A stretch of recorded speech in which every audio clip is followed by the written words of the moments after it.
Hi, my name is Brian Smith and I'm the Executive Officer of the Local Community Services Association. This is the peak body for neighbourhood and community centres in New South Wales.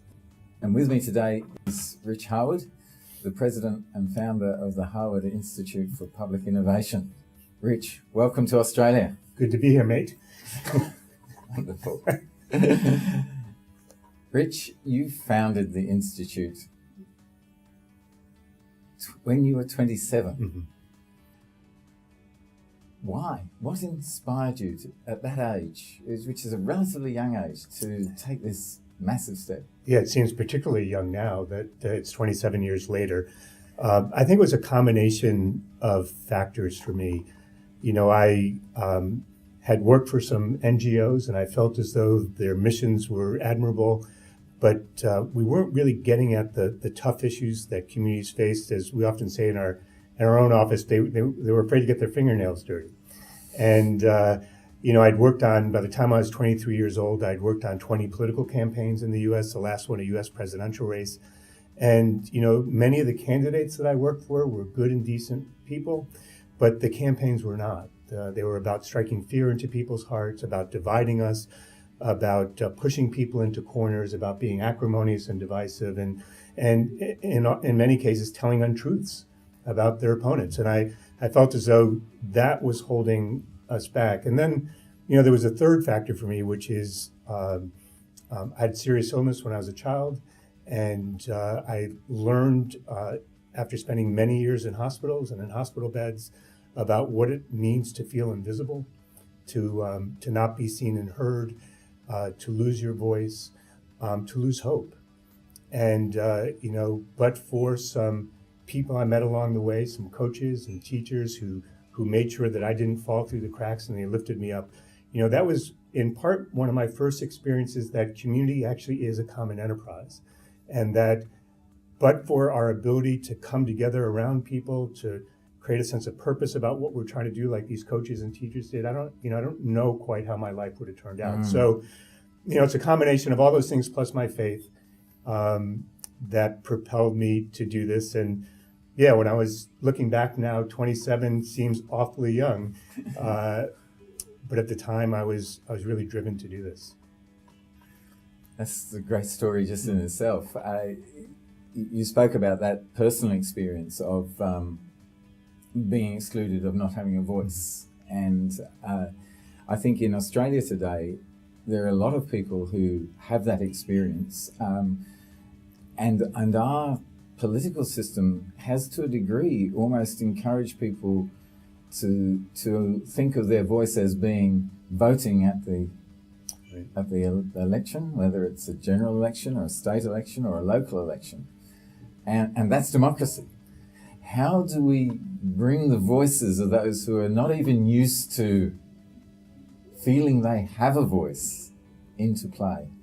Well, you know, it's amazing when, you know, after doing this for almost 30 years now, I still find this experience amazing when I go to communities and work with communities where people have felt excluded, where they have felt pushed out of the public square, in a sense, of where they believe that they can't make a difference by joining with other people. And the thing I always say to folks is, you know, the minute we ask someone, what are your aspirations for your community and your life, people become animated. They start to sit up in their chair, and what you discover is that no matter someone's station in life, no matter the color of their skin, no matter what side of town they live on, no matter how much money they have in their wallet, no matter whether they have one parent, two parent, or no parents at home, they have a situation where maybe they have a guardian, that we each are trying to create something in our lives, that we each are trying to move forward in some way, that we are each trying to fulfill our innate potential. And I think sometimes those in power, whether they're elected officials or in NGOs or in faith-based groups, sometimes we forget that. But the fact is that when you ask people the right question, it's all there to be heard. You take the aspirations of people and encourage them to share with each other their aspirations. You create conversations, but those conversations are not romantic, are they? There's a hard edge to community conversations. Yeah, I've worked in many communities that, in Michigan, in Detroit or Flint, Michigan, which folks in Australia will know is sort of the home of our auto industry. And in Flint, when we started to work in that community, they had lost tens of thousands of jobs. People were angry, they were frustrated, they felt betrayed. And there was nothing easy about those conversations. What became important was to pivot pretty quickly into people's aspirations so that we didn't just wallow in our sense of despair and our sense that we couldn't move forward. But again, what's interesting is even at the moment where people believe they don't have a role to play, they believe that they're isolated, they believe that they're wondering whether or not anyone cares about their future and what's happening. When people come together and start to talk about their aspirations, all of a sudden around the table or around the room, what people discover is, I thought I was all alone, and I'm hearing that we actually do share certain things in common, not everything. But as you know, Brian, we don't have to share everything in common to get started. All we need to do is figure out what we can agree on, where we believe something is valuable to work on, where we believe we have some assets to apply to those challenges. And before you know it, if we can start to take the first step and get the ball rolling, our confidence increases, our sense of belief expands, and then we're able to take on the harder and harder issues. The sense of belief is very important, isn't it? And you've encountered communities that, in a sense, have lost belief in themselves. Would you like to share a little bit about your experience in that and how communities can regain that sense that they can do something? Well, yeah, I think let me first say what we often do that I think deepens people's sense of disbelief, because I think that's as important as what actually engenders belief. A lot of times we think, those of us who are doing this work think that, when there's a sense of disbelief, a sense of a lost sense of confidence or hope, that we need to come into communities with some comprehensive change strategy, some comprehensive set of initiatives and programs, and convince people that we actually have the right answer for them, and convince people that in 2 years' time, in 3 years' time, maybe even in 4 years' time, somehow we're going to transform their community, transform their lives. All of a sudden, everything's going to be different for them. And, folks who have lived in poverty, folks who have lost their jobs and where their local economy is hard hit, folks who have been let down, they know that change doesn't come that way. They know that their plight, their individual and their collective plight is not going to change overnight or in 2 or 3 years. They know it's a process. And so I think what engenders belief in communities is the same thing that engenders belief in us as individuals. First, that you have a sense that as you speak, someone else is listening. And that as they are listening, they are seeking to understand what matters to you, what's relevant to you, what's significant in your life. And they're not thinking so much about how to respond yet, but they're just trying to understand. And then they have the capability to reflect back to you their understanding, and that you believe, you gain a sense that it's accurate, or at least accurate enough to keep moving. We gain a sense of belief when we take steps, when we say we want to take a step forward, and we actually take that step with other people, and we realize that we actually accomplished something. Yeah. We didn't change the world. We didn't change unemployment necessarily. We didn't restore a local community's economy. We didn't find jobs for everyone. But that we took a step forward and we basically fulfilled a pledge or a promise we made to ourselves and to one another. People engender a sense of belief, or how belief is engendered in us, is when all of a sudden we're starting to do things together and we fall down. And we recognize that we have a choice now. We can stay down or we can get up and sort of scrape our knee off and exhibit a certain kind of fortitude and courage and wherewithal and know-how that we can keep moving. And when we actually stand up and swipe the dust off our knee, that's another place where we're engendering belief that we actually can keep going. And we have a choice about whether or not we're going to keep going. And then I think what's really important, which I don't think we do nearly enough of in communities, is when we actually achieve a goal, even if it's not the end goal, we have to learn how to celebrate. Yeah. We have to learn to recognize that we've actually achieved something together, and but for our ability to work together, we would not have been able to do it. Yeah. just picking up on one of those words, which I know is really important to you, this idea of promise. As I've listened to you over the last few days and as I've watched you work, there seems to be a very important concept to you, that I've noticed that you're very careful that you will not overpromise, that you will promise something that you really can, to your best ability, aim to keep, and then having made that promise, you really go flat out to keep it. Well, I think in a world where, whether it's here in Australia or in the States or in Canada where we do a lot of work, I think people are wondering how good is our word. And I think people hear promises all day long that are then broken. And I think the currency ultimately that we're working in is a currency of hope. And I think hope is engendered when promises are fulfilled. And so I think where we need to spend our time is thinking about what promises can we make, what pledges to one another can we make when community is a common enterprise, that we can have the likelihood to fulfill. And we're much better off under-promising and fulfilling them than over-promising and falling short in the day and age in which we live. And this work is about relationships. Yeah. Relationships are rooted in trust. Trust is rooted in whether or not you fulfilled something you said you would do. Just a few words, if you could, on the concept of turning outward. I think it's a fantastic concept. I think a lot of people take a hold of it and use it. So I'm very keen that the person who devised the concept sort of can share it with our audience. I think that one of the things that we see in Australia and here today, we have people from the non-government sector, people from neighbourhood and community centres, people from government. All of these people have entered into the institutions that they've entered into wanting to do good, wanting to make change, wanting to make a difference in the world. And yet, so often, the very institutions that want to do good seem to turn in on themselves and become an end to themselves very quickly. So you might like to talk a little bit about turning outward. Sure. I think, as we've done our work over the years, what we found was that all of us, but particular professionals who do this work, were increasingly saying that they wanted to engage their communities, saying that their work was about community change, saying here in Australia, for instance, that we want to have a tradition of consultation, for instance.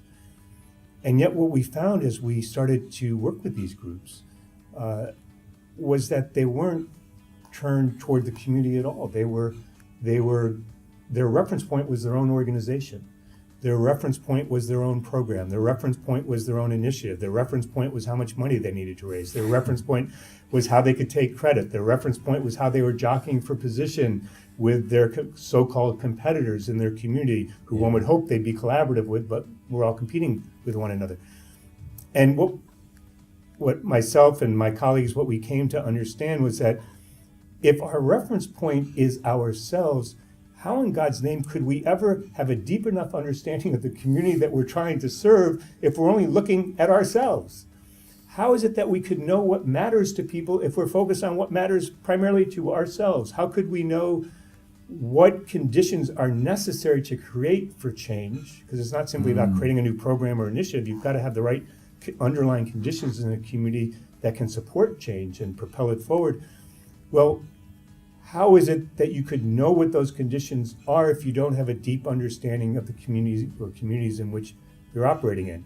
So that was part one. Part two was everyone loves techniques. Everyone loves to learn new skills.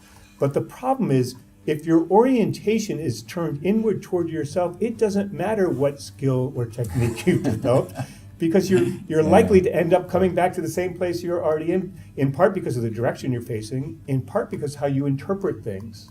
So even if you go out and do a consultation and you're turned inward, you're likely to keep thinking about, well, what does that mean for me, as opposed to what do I need to know so I can support you, right, and the community. So this is not a skill first and foremost. It's not a technique. It's not something, I hope you may purchase one of my books that talks about this, but you don't need to purchase a book to be able to do this.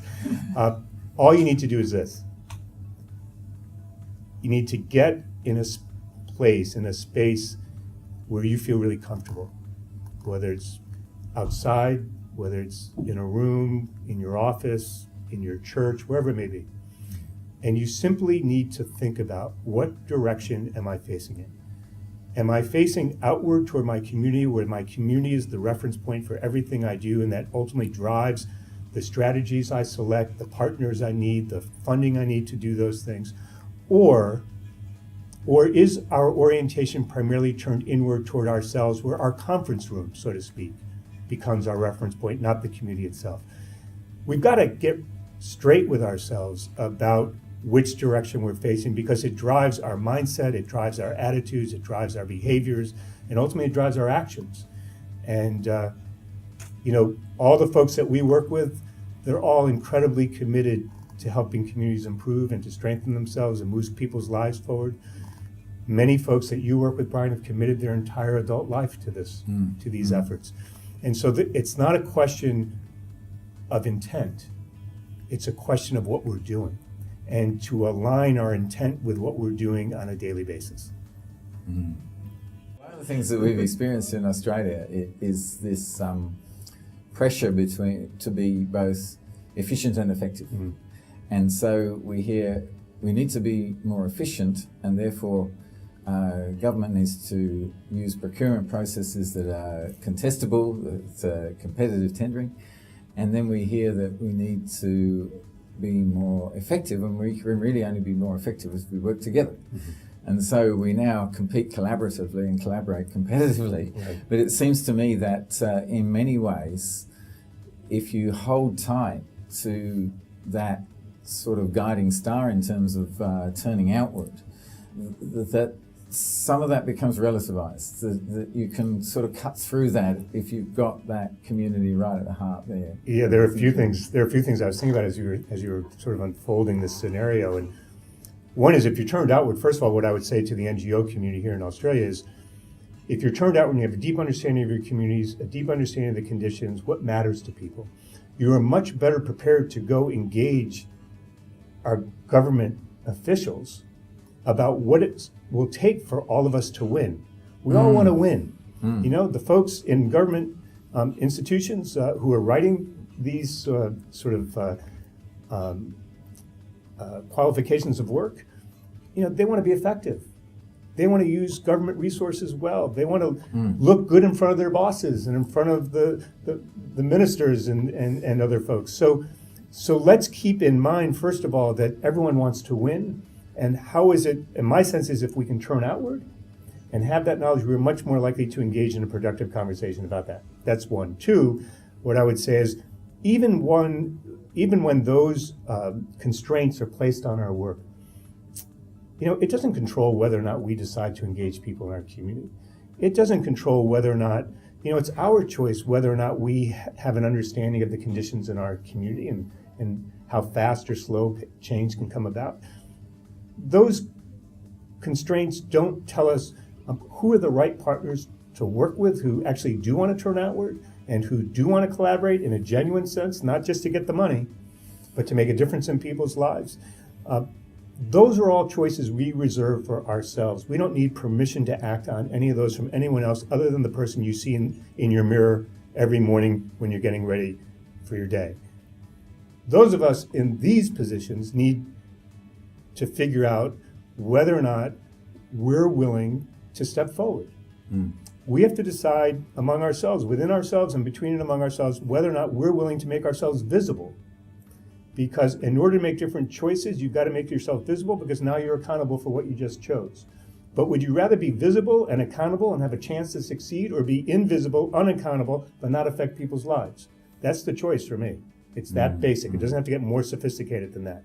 And so there's a whole collection of choices we still reserve for ourselves, and we've got to claim them, we've got to make them, we've got to be accountable for them. And then when we find ourselves that we have taken the wrong path, because ultimately we will take the wrong path because we don't know everything, we're then accountable for whether or not we're willing to recalibrate our work and make a new set of choices. And I don't want to forfeit those choices to anyone, whether it's a government agency, a faith institution, anyone. Those are choices we need to hold on to and make. When I saw the work that you've done on the stages of community life, it was worth traveling 25 hours and the cost of the fare and everything, the jet lag, to hear some understanding of the stages of community life. Because I, at more advanced years than yours, had never encountered anything like this, and I think it's so important. You might like to tell us a little bit about the stages of community life and why it's important to understand them. Yeah, so we were sitting in our office maybe 15, 20 years ago. We were working in about 12 or 15 communities, and we were wondering, why is it that some of these communities were moving forward and others weren't? And why is it that in some communities you could implement the very same initiative as in another community and it worked in one and not in another? I mean, what was going on here? And so we started to plot all this out, and we got some funding from a generous foundation to support this effort. And what we discovered was that communities go through stages, developmental stages, and the question is not whether or not you're in one of the developmental stages, it's which one you're in. And what we also found out is that each stage has fundamentally different implications for the strategies that you would pick for change, and how fast change can come, the pace of it, what expectations you should set, what metrics would best reflect whether or not you're making a certain kind of progress. And here's the other part. This is the part actually I love the most about community rhythms, which is, a lot of times people want to reduce the work that we're all doing to just having more conversations. And those are vitally important, and the work can't take place without them. But there are other pieces to the work, and one of which is we need to understand the underlying conditions of our community, what capacities it has, the layers of leaders in a community, whether or not it has a critical mass of organizations that are turned outward and working with a common sense of purpose, about whether or not there are networks for civic learning and innovation between and among groups, about whether or not there's conscious community conversation as part of these other factors. And each of these stages has a different level of capacity. And if we want to be successful, we need to meet the community where it is, design initiatives that fit the capacity and the sense of public will and the appetite for change, so that we can actually create the right sense of trajectory, path forward, and the right sense of momentum. Here's the danger. The danger is when we disregard what stage of community life our community is in. We so often design initiatives that simply don't fit the context of our community. And then we sort of bemoan the fact that they failed, or they didn't produce the results they were intended to produce, or we didn't hit our metrics. And look, I think the folks who do this work, you, me, the folks throughout New South Wales and other parts of this country, we could be doing something a lot easier someplace else. We probably could be earning more money someplace else. And so I take it as an article of faith that we want to make a difference in people's lives, and we want to build stronger communities. What the stages of community life does is it increases your likelihood that you can win and that your community can win in trying to move forward. And to me, that's why it's so important. That's great. Rich Harwood, it's great to have you in Australia. It's good to be here. And we look forward to a lot of work with you into the future. And I'll be back.